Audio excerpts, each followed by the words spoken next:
Assalamualaikum warahmatullahi wabarakatuh.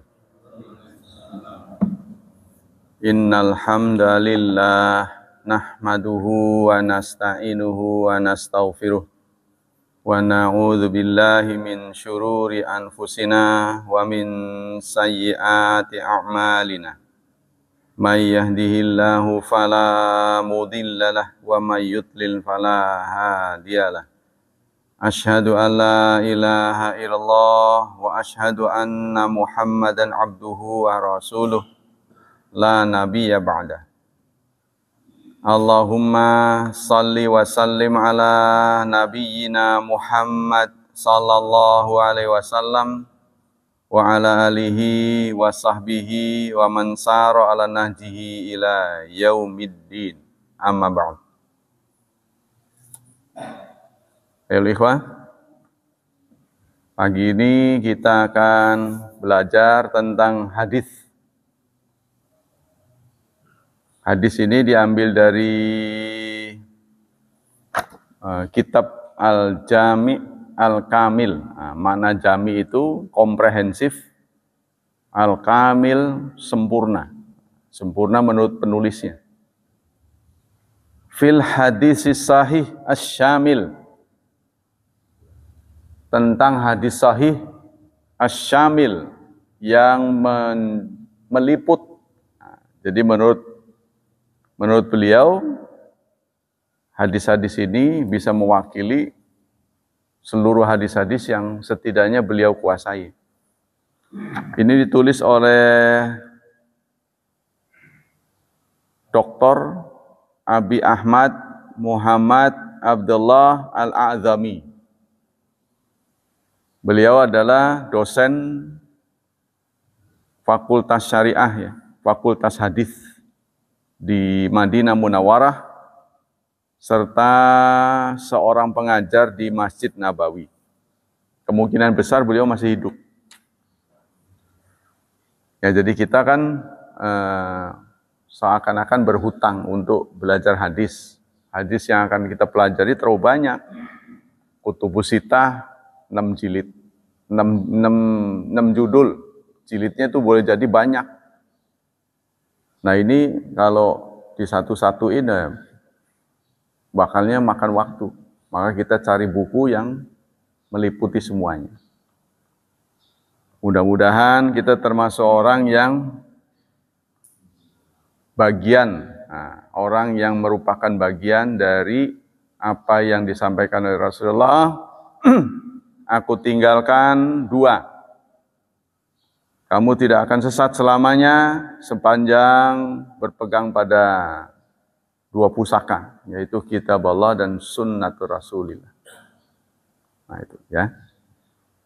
Jadi kemungkinan besar karena hadis semua adalah file-file tentang Rasulullah, boleh jadi keterangannya tumpang tindih. Boleh jadi udah dibahas-bahas lagi. Karena kan di satu titik dia akan sama.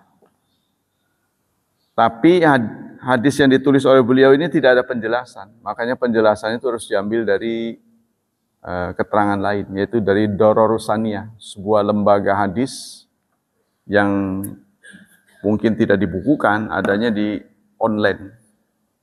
Karena terlalu banyak. Nah, itu hadis-hadis sahih di sini disampaikan. Maka itu belajar sini harus keterangannya ada di sini. Bismillahirrahmanirrahim. Kitabul Wahyi, tentang wahyu, pertama yang turun. Babu innamal a'malu binniyat. Bab innamal a'malu binniyat. An Umar bin Khattab, dari Umar bin Khattab, anna Rasulullah qal, bahwa Rasulullah bersabda, innamal a'malu binniyat, sesungguhnya amal hanyalah dengan niat. Wa innama likulli imri'in manawa, dan sesungguhnya semua orang hanya akan mendapat apa yang dia niatkan. Faman kanat hijratu ilallah wa rasulih, maka barang siapa yang hijrahnya kepada Allah dan Rasul, fa hijratuhu ilallah wa rasul, maka akan tercatat hijrahnya kepada Allah dan Rasul.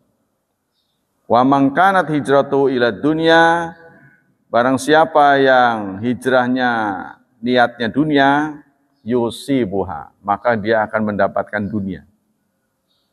Tapi kata-kata dunia tidak disebut, ya, tidak disebut diulang di sini. Tapi kalau yang pertama itu, barang siapa yang hijrahnya kepada Allah dan Rasulnya, maka hijrahnya kepada Allah dan Rasul, kan diulang. Tapi kalau untuk dunia, dia akan mendapatkannya.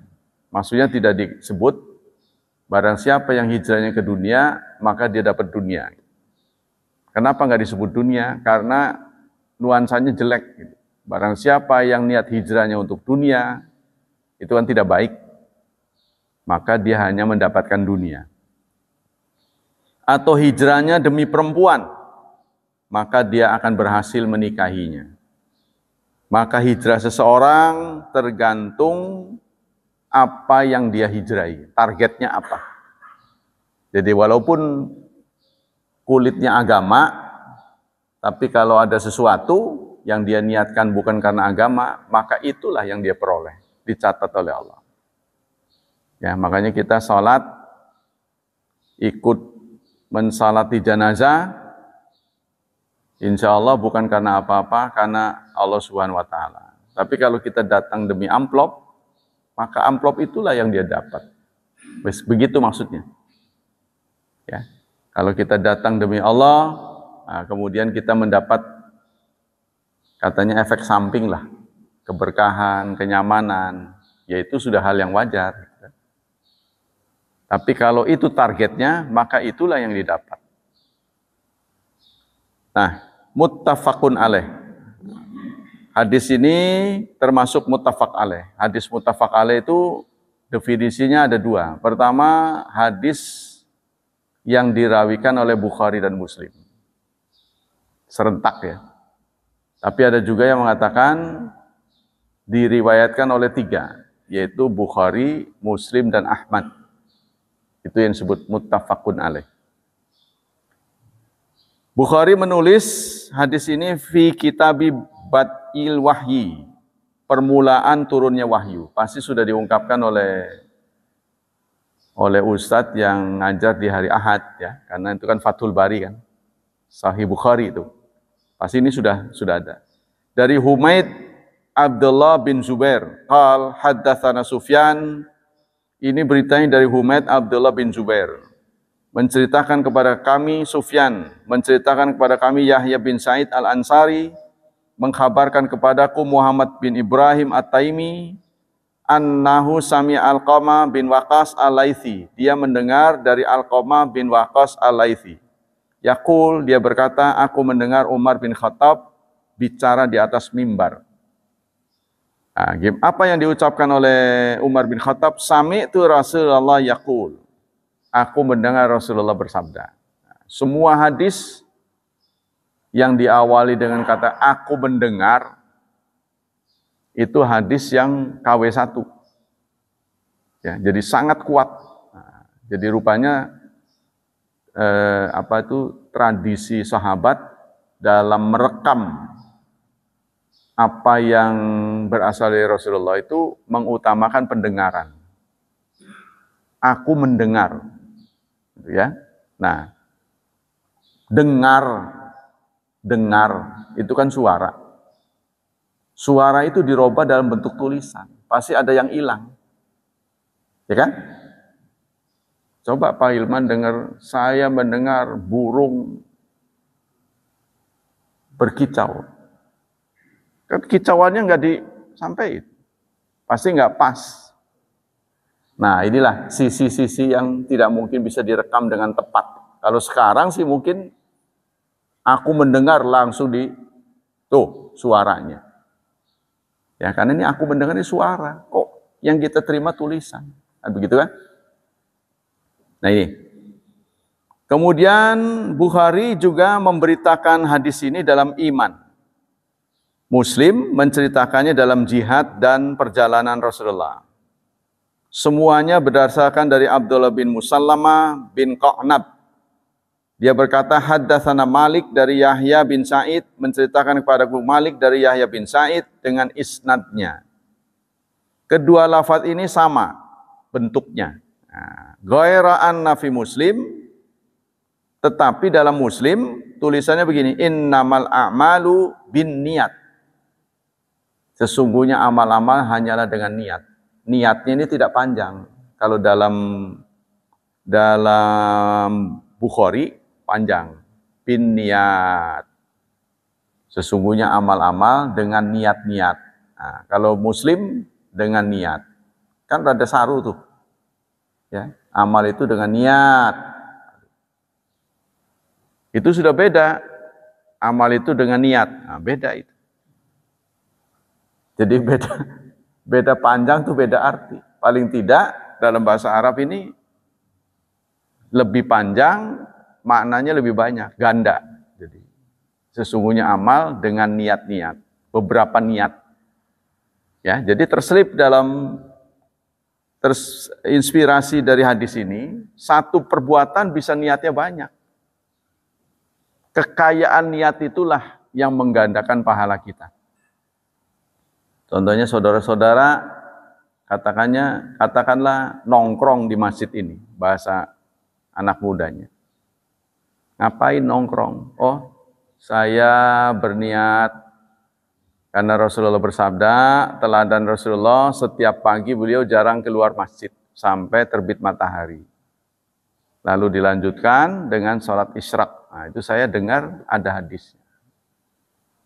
Yang kedua, karena di sana ada kajian, saya ingin mendapat tambahan ilmu. Bukan?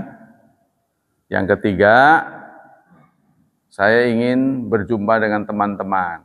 Di sanalah kita bisa berinteraksi, saling menegur, saling sapa, menambah silaturahmi. Nah, inilah terus ditambah-tambah listnya dalam niat kita. Itulah yang akan dinilai oleh Allah. Ada lagi yang niat, enggak, saya mau nonton aja. Nonton penceramahnya. Hanya nyaksin. Nah, jadi tergantung. Jadi satu perbuatan dihadiri oleh sekian orang, nilai di sisi Allah berbeda-beda. Tergantung dia memasukkan listnya di dalam hati. Saya niatnya ini. Semakin banyak, pahalanya semakin besar. Nah, kita lanjutkan. Wa hadzal hadis ini laisa fi riwayat Yahya bin Yahya al-Laitsi fi muwatta'ihi. Hadis ini tidak ada dalam riwayat Yahya bin Yahya al-Laitsi dalam muwatta'nya. Walam yadhkurhu aidan au Jauhari fi musnad muwatta'. Jauhari juga tidak menyebut dalam muwatta'. Ya, saya sangat apresiasi pada penulis ini karena beliau ini orang Hindu.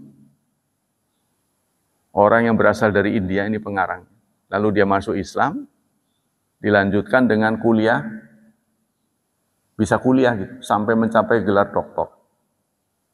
Ingatannya kuat sekali. Kalau nggak kuat ini nggak mungkin bisa. Sampai tahu ada di buku ini, buku ini. Nah kemudian, fa'imma ayyakunal hadits qad sakata anhu. Boleh jadi hadis ini sukut, artinya ada yang gugur dari seorang perawinya, awi nuskhah matbu'ah fiha sakatun, atau memang cetakan yang salah. Karena kesalahan hadis itu boleh jadi memang aslinya dikutipnya salah, boleh jadi karena cetakan yang salah. Ya, contohnya ada yang menulis Abdullah dengan aduwullah. Abdullah itu kan hamba Allah. Kalau aduwullah musuh Allah. Tuh. Kan beda itu. Kelihatannya sama antara dal dan waw. Abdullah itu kan pakai dal, Abdullah. Kalau musuh Allah, aduwullah, ain, dal, waw. Nah, itu kadang-kadang salah nulis. Ada penelitian tentang tafsir Ibnu Katsir. Di dunia ini katanya ada 5 naskah tafsir Ibnu Katsir. Ada seorang musinin membentuk satu kepanitiaan untuk meneliti mana yang sahih dari tafsir Ibnu Katsir. Karena tafsir Ibnu Katsir ini merupakan tafsir yang masuk kategori bil ma'thur. Jadi artinya antik gitu ya, otentik. Maka harus dipelihara. Maka dikumpulkanlah ahli-ahli, didapati di dunia ini ada 5 naskah. Nah, lalu beliau membiayai, konon dananya itu sampai 1 M. Karena dia ngundang ahli-ahli. Nah, setelah dikumpulkan dari 5 naskah ini, tolong dibuat 1 naskah yang lengkap. Nah, itulah kemudian keluar tafsir Ibnu Katsir yang biasanya 4 jilid menjadi 7 jilid. Nah, tapi yang 7 jilid ini betul-betul ya, artinya valid gitu perawinya. Jadi nggak boleh ada salah gitu. Salah cetak atau salah kutip tidak boleh. Diteliti betul-betul kepanitiaan. Nah, itulah ya upaya-upaya yang dilakukan oleh orang-orang yang peduli pada peninggalan Rasulullah SAW. Kemudian qala Tirmidzi, qala Abdurrahman bin Mahdi yang bagi an nada hadzal hadis fi kulli bab Jami' Tirmidzi. Kata Imam Tirmidzi, salah satu penghimpun hadis Tirmidzi ini buta. Imam Tirmidzi itu buta. Cuma terjadi perbedaan pendapat kapan butanya beliau, apa sejak lahir atau dalam perjalanan hidupnya. Itu menjadi perselisihan pendapat. Maksud saya, kok bisa ya punya karya yang begitu hebat, padahal beliau buta. Nah, kita melek nggak punya karya apa-apa. Itu maksudnya. Karena inilah kesungguh-sungguhan beliau semua ini untuk mendapatkan ridha Allah. Nah, jadi pantas lah gitu. Ya, mereka ingin mendapat fasilitas dari Allah yaitu surganya, hidup nyaman di akhirat. Tentu itu target finalnya sampai berbuat sedemikian berharga ya bagi kita. Imam kitab Tirmidzi. Nah, kita lanjutkan. Lalu apa kesimpulan hadisnya? Summa lam rahimahullah hadzal hadis mimma tafarrada bi Yahya bin Said al-Ansar al-Muhammad. Ini sangat teliti beliau. Dari A, dari B, dari C. Kata beliau, hadis ini tafarrud. Hadis ini pasti berujung kepada Umar bin Khattab. Kalau ada innamal a'malu binniyat, pasti hadis ini melibatkan Umar bin Khattab. Karena Umar bin Khattab lah satu-satunya di ujung yang menerima dari Rasulullah. Sangat bangga ya. Jadi dari Umar bin Khattab lah hadis ini. Innamal a'malu binniyat. Tidak ada sahabat yang lain. Nah, setelah dari Umar bin Khattab itulah ya, baru ramai banyak orang. Tapi langsung dari Rasulullah itu cuma 1 orang, Umar bin Khattab. Maka hadis ini disebut dengan mufrad. Hadis yang menyendiri. Jadi maksudnya audien hadis ini diterima dari Rasulullah itu hanya 1 orang. Nah, sekarang kesimpulan. Hadzal haditsul azim qaidatun min qawaidil Islam. Hadis ini adalah hadis yang sangat besar, sangat menguntungkan buat kita. Ya. Karena itu hadis ini menjadi kaidah Islam wa aslun min usuri syariah dan merupakan pondasi syariat. Hatta qila lahu inna sulusul ilmi. Sehingga ada yang mengatakan hadis innamal a'malu binniyat itu merupakan 1/3 dari ilmu. Haitsu qala fi innamal a'malu binniyat. Karena Rasulullah menyatakan amal itu dengan niat. Fala tasih, maka tidak sah jamiul ibadat asyariyah illa biwujudin niat fiha, kecuali dengan adanya niat. Walikulli imri'in manawa, dan setiap orang akan diberi pahala berdasarkan niatnya. Tapi persoalannya teknis niat itu bagaimana? Teknisnya ini umat Islam terjadi perbedaan pendapat. Ya, ada yang perlu diproklamasikan. Saya mau sholat, saya mau wudhu. Kan begitu kalau kira-kira pakai bahasa Indonesia. Ya, cuma karena bahasa Arab aja kan kita orang Indonesia. Dengarnya usalli gitu. Gitu kan? Nawaitul wudu'a gitu. Kan begitu seterusnya.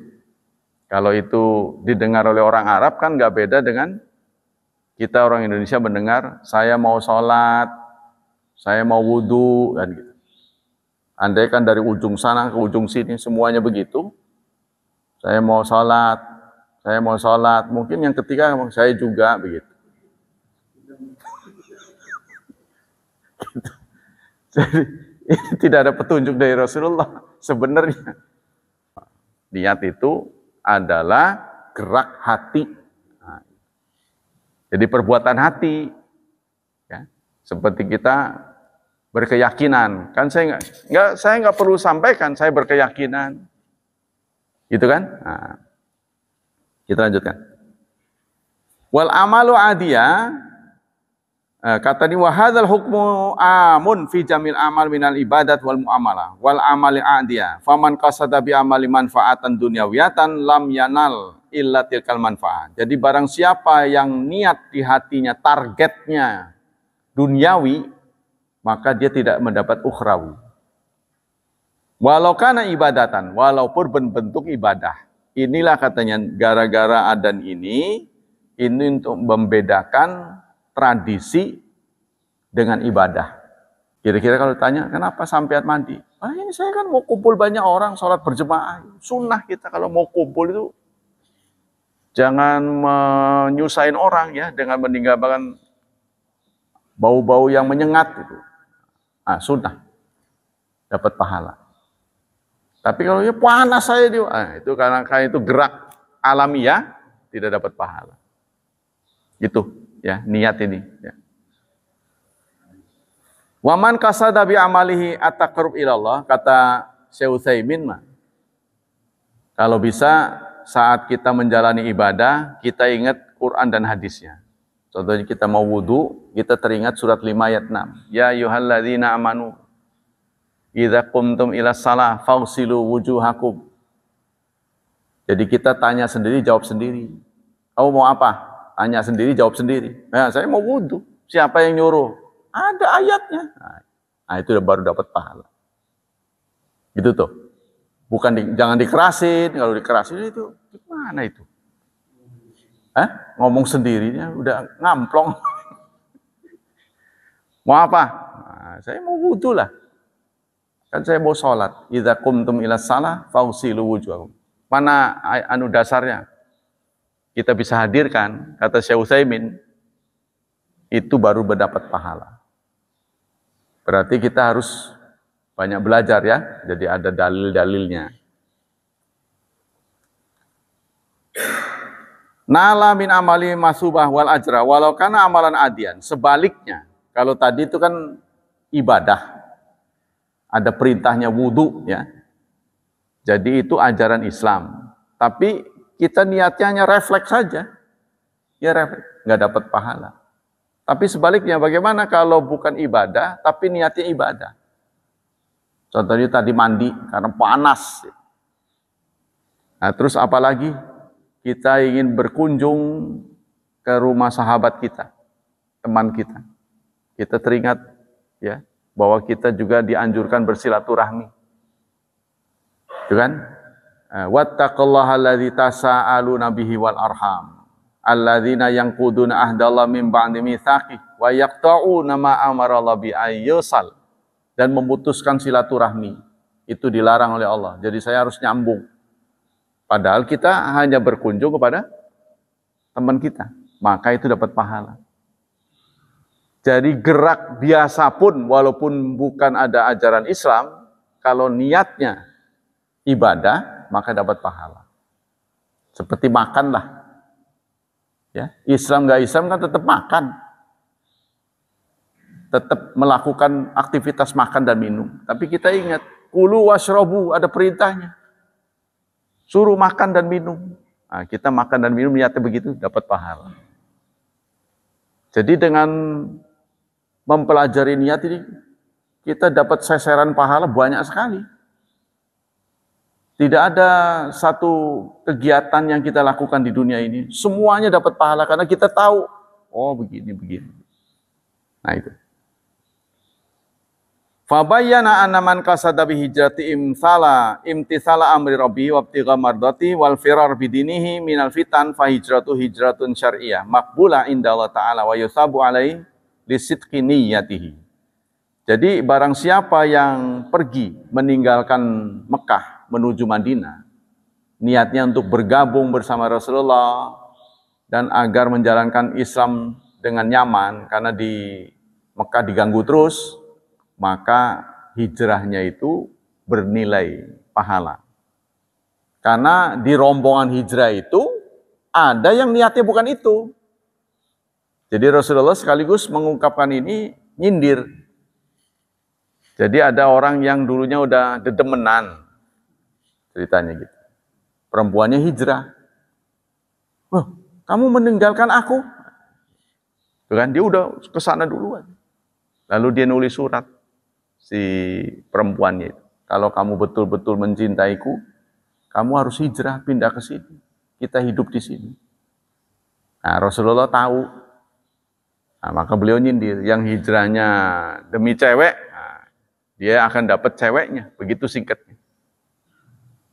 Ya, jadi sekaligus hadis ini menyindir salah satu sahabat yang niatnya, targetnya nggak benar. Bukan karena berjuang bersama Rasulullah, bergabung, bukan. Karena disuruh calon pasangan hidupnya. Ya, itu hijrahnya, maka sampai di situ. Dilanjutkan. Fala yanalu min hijrati ila tilkal manfa' allati nawaha wala nasiba lahu minal ajri was thawab. Dengan demikian, niat seseorang ini menentukan pahala. Besar kecilnya pahala, bernilai tinggi atau rendahnya pahala, sangat bergantung kepada niat yang ada di dalam hatinya. Itu kesimpulannya. Ya, hadis pertama. Hadis yang kedua, babu badil wahyi ila Rasulillah. Bab permulaan turunnya wahyu. Allah Subhanahu wa taala berfirman dalam surat 4 An-Nisa ayat 163. A'udzu billahi minasy syaithanir rajim. Inna auhayna ilaika kama auhayna ila Nuhi wan nabiyina mim ba'di. Sesungguhnya kami telah mewahyukan kepadamu sebagaimana kami telah mewahyukan kepada Nuh dan nabi-nabi sesudahnya. Diceritakan oleh Aisyah Ummul Mukminin an-Naqal bahwa Aisyah bercerita, awwalu ma budi'a bihi Rasulullah minal wahyi ar-ru'ya salihah fin naum. Wahyu pertama yang turun pada Rasulullah dimulai dengan mimpi-mimpi. Mimpi yang kemudian menjadi fakta. Ya, kalau mimpi kita yang menjadi fakta itu mimpi yang berakhir dengan mandi junub. Nah, itu. Mimpinya benar, maksudnya udah bangun iya.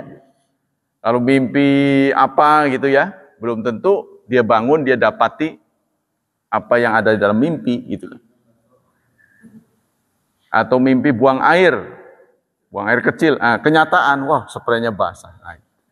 Berarti itu kenyataan. Rasulullah seperti itu. Di awal-awal turunnya wahyu, mimpinya selalu terbukti di alam kenyataan sebelum turun wahyu. Fakana la yara ru'yan ila ja'at misla falaqis subh.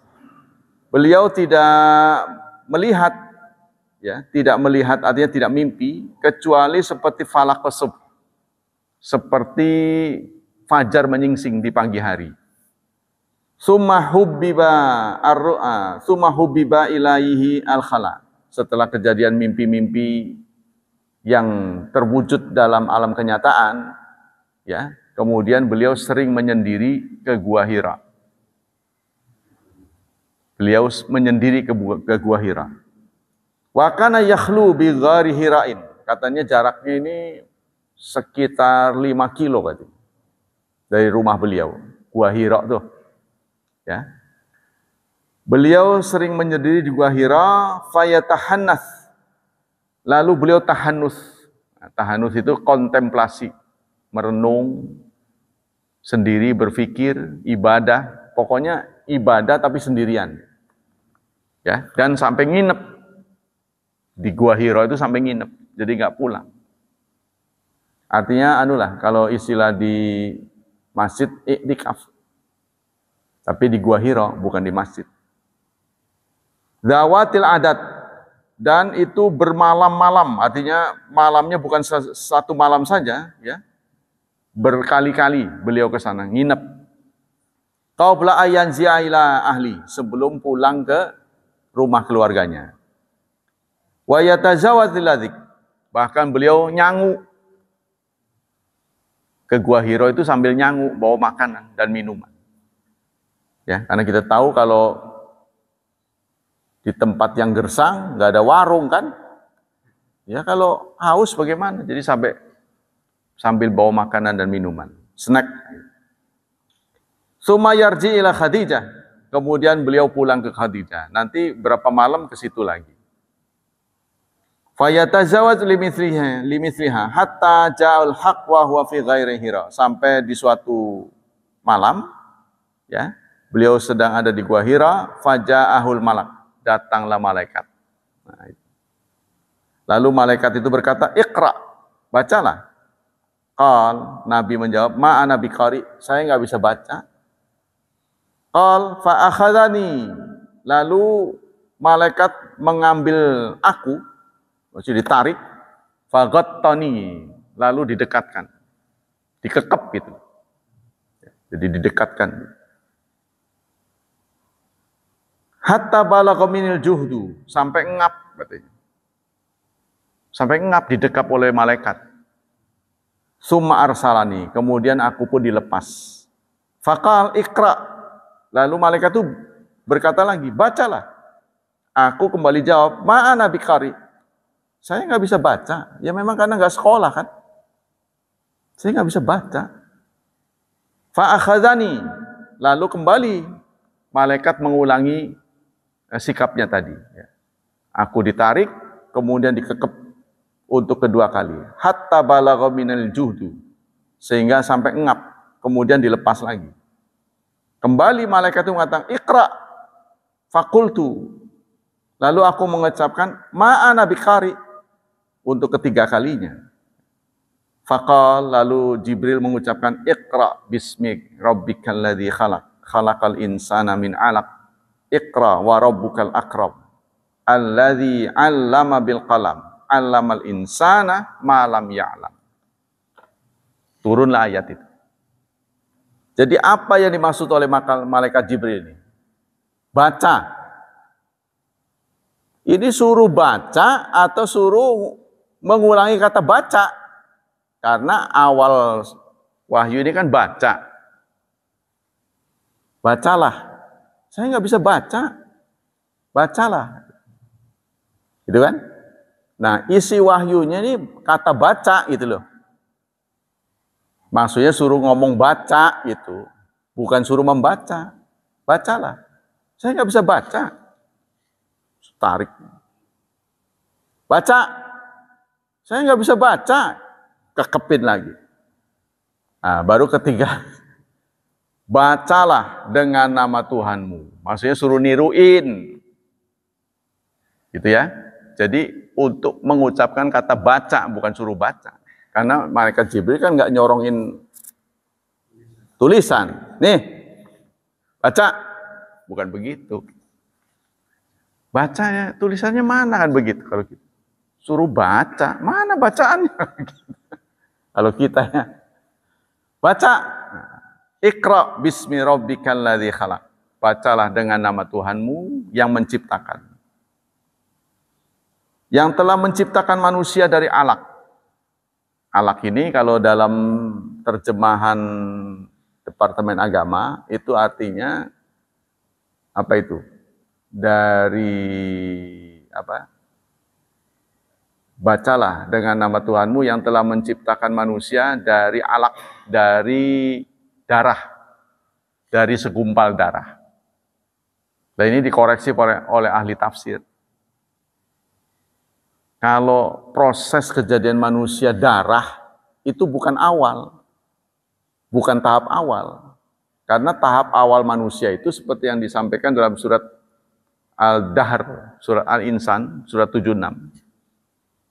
Hal ata alal insan, telah datang pada manusia hinun, suatu waktu, lam yakun syai'an madhkura, yang tidak boleh disebut, belum bisa disebut namanya.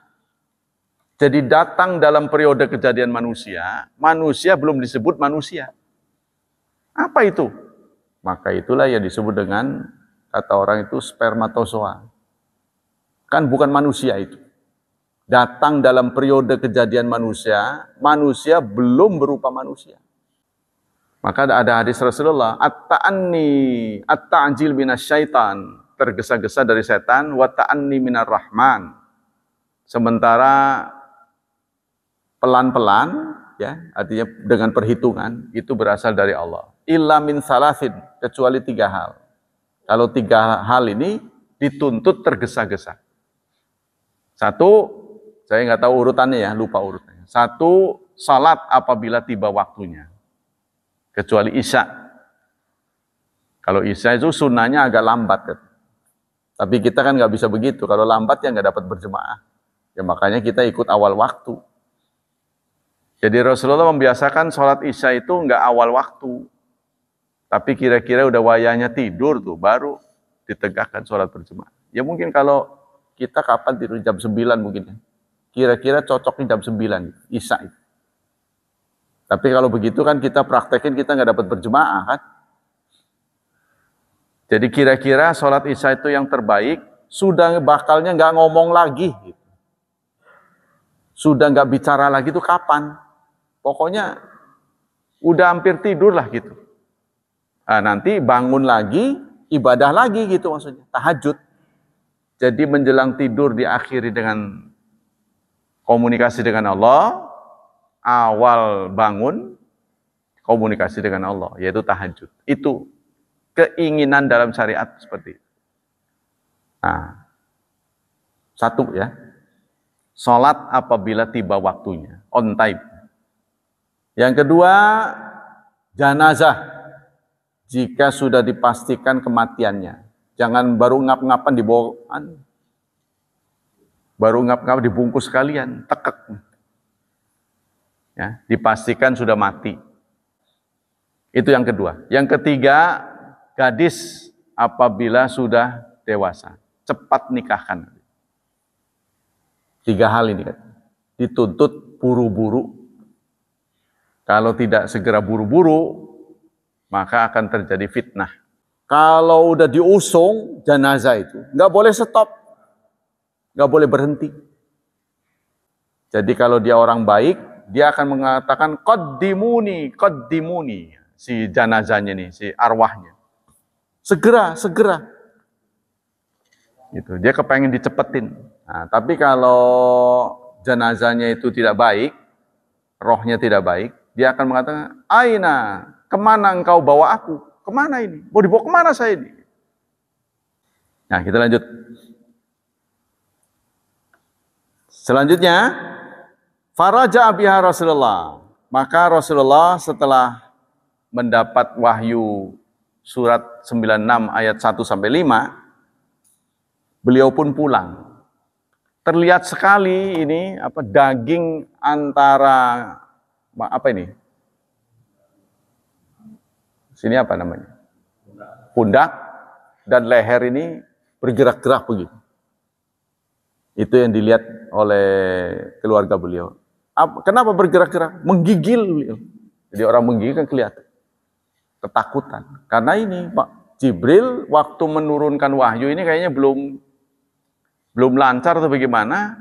Jadi terlihat ke seluruh penjuru yang dilihat oleh Rasulullah muka Jibril. Bagaimana kita nggak takut? Ngelihat kemanapun muka Jibril. Ya mungkin nggak beda dengan semut kita bawa ke sini, tempelin ke muka kita. Kan dia pasti ngelihat ke sini muka. Jadi gedelok-dokat gitu. Ya. Beliau sangat ketakutan, lalu beliau pulang ke rumah dengan kondisi seperti itu. Sehingga zammiluni, selimuti aku. Menggigil beliau. Maka waktu itu beliau berhadapan langsung dengan Khadijah. Karena istrinya Khadijah ya. Faqala li Khadijah, lalu diceritakan pengalaman beliau, apa yang terjadi. Khadijah kemudian membawa ya Rasulullah kepada Waraqah bin Naufal. Maksudnya kalau menurut Khadijah ini apa kesurupan ya? Apa Rasulullah kesurupan ini? Nah, kebetulan Khadijah ini punya saudara, masih saudara sepupu, Waraqah bin Naufal, pendeta. Nah, kebetulan bawa pendeta. Diceritakan semuanya, faqala, lalu Waraqah memberikan penjelasan. Hadzan namus alladzi nazzalallahu ala Musa. Ini adalah makhluk yang datang kepada Nabi Musa. Jadi beliau tidak menyebut Jibril. Ini makhluk yang pernah dibahasanya namus. Namus itu spirit ya. Jadi roh makhluk halus yang datang kepada Nabi Musa. Begitu kata Waraqah. Ya laitani fiha jaza'ul laitani akunu hayyan. Mudah-mudahan mudah-mudahan aku strong, mudah-mudahan aku diberi kekuatan. Begitu juga mudah-mudahan umurku masih panjang, kata Waraqah. Kan untuk apa panjang? Id yukhrijuka qaumuka. Nanti kamu akan diusir oleh kaummu. Kata Waraqah, dia udah jauh-jauh hari ngomong gitu, nanti kamu akan diusir. Mudah-mudahan kalau itu terjadi, saya masih kuat, gitu maksudnya, kata Waraqah. Dan saya masih hidup. Untuk apa? Aku akan menolongmu. Saya kepengen terlibat, kata Waraqah. Kalau saat-saat itu datang, mudah-mudahan saya masih hidup. Saya masih kuat. Nanti saya nemenin, kata Waraqah. Sumalam yamshub Waraqah an tuwaffiya wa fatara wahyu. Tidak lama setelah berkata itu, ternyata qadarullah Waraqah wafat. Nah, itu ya. Nah, sementara Khadijah memberikan hiburan, ya. Menghibur Nabi. Insya Allah yang datang itu adalah makhluk yang baik, karena engkau baik. Engkau suka menolong orang. Enggak masalah. Jangan takut. Pasti makhluk itu makhluk baik. Karena engkau orang baik, engkau suka menjamu orang, engkau suka berbagi dengan orang lain. Nah, marilah kita sambut, nah, gitu ya. Ini dari Khadijahnya.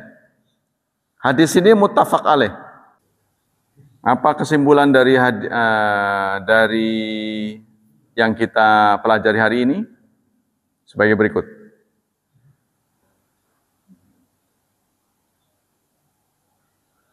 Wa fi hadza, ya, belum nih. Waduh, kesimpulannya panjang amat. Wa fi hadza syubhatun anna Nabiya sallallahu alaihi wasallam hawal intihar wa hadza min turbil khiyal wal talfiq li iddati asbabin. Ada berita-berita yang menyampaikan setelah turun wahyu pertama ini, Rasulullah mencoba bunuh diri gitu. Jadi itulah maka Khadijah membawa ke sana. Ini hadis berita yang tidak benar. Kenapa? Lam yarid anhu sallallahu alaihi wasallam wa an ashabati al-muqarrabin lahu wa fi dzalika syai'un la sahihun wa la dhaif. Karena tidak ada berita sama sekali bahwa Rasulullah menyikapi datangnya Jibril untuk pertama kali ini dengan percobaan bunuh diri. Enggak ada berita sama sekali.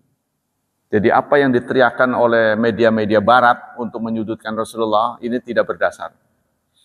Yang kedua, ana min ba'di qauli Aisyah tsumma lam yanshab Waraqah an tuwfiya laisa min nasi hadis. Adanya pernyataan tidak lama kemudian Waraqah pun wafat. Itu bukan omongan Rasulullah, tapi kesaksian.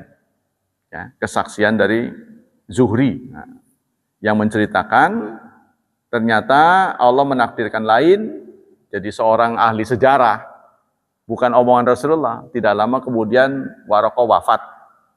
Itu bukan produk lisan Rasulullah, tapi ahli-ahli. Gak lama setelah kejadian itu wafat. Nah, itu yang menceritakan kejadian. Yang ketiga, Rawal Bukhari haditsan nuzul wahyi aksar min maratin duna dzikri hadhil kisah. Imam Bukhari mencatat dalam sahihnya ya, cerita-cerita tentang awal turunnya wahyu, tetapi wahyu tentang ini, berita tentang bahwa beliau sempat ya melakukan percobaan bunuh diri, tidak ada berita sama sekali. Tidak pernah disampaikan. Terutama iman Waraqah bin Naufal. Ya. Waraqah bin Naufal yang merupakan saudara dari Khadijah itu juga tidak diceritakan dalam Sahih Bukhari. Jadi setelah beliau mendapat awal wahyu, ya, kemudian dibawa oleh Rasulullah, ini tidak diceritakan oleh Imam Bukhari bahwa Waraqah iman. Tapi keimanan beliau tuh masih bentuknya sederhana. Kalau keimanan seseorang kan saya bersaksi. Ya kan? Asyhadu alla ilaha illallah wa asyhadu anna Muhammadar Rasulullah. Waraqah nggak ngomong begitu. Karena Rasulullah kan belum memberi petunjuk. Tapi beliau mengatakan, oh itu wahyu makhluk yang pernah datang ke Nabi Musa. Mudah-mudahan saya kuat, mudah-mudahan saya hidup, saya akan menolongmu. Nah ini satu bentuk dukungan, sudah dianggap mudah-mudahan beriman. Karena kan belum ada prosedurnya. Ya kan? Tapi dia sudah memberikan dukungan. Nanti kalau saya kuat dan mudah-mudahan saya masih hidup, saya akan menolongmu. Nah ini dianggap oleh para ahli sebagai bentuk keberimanan. Karena Rasulullah nggak menyampaikan, ya udah ngucapin syahadat. Belum. Karena kan Rasulullah masih ngedrok-drok kan. Itu, ini dipandang oleh para ahli. Demikian hadirin hafizani wa hafizakumullah. Ada pertanyaan kan sini? Tidak ada ya? Demikianlah kajian pagi ini, semoga menambah wawasan kita. Semoga Allah Subhanahu wa taala melipat gandakan pahala kita. Semoga Allah tetap menjaga dan melindungi kita dari wabah dan fitnah. Semoga Allah berkenan mencerahkan masa depan putra-putri kita, membentuk mereka menjadi pribadi orang yang bertakwa. Subhanakallah wa bihamdik asyhadu an la ilaha illa anta astaghfiruka wa atubu ilaik. Wassalamualaikum warahmatullahi wabarakatuh.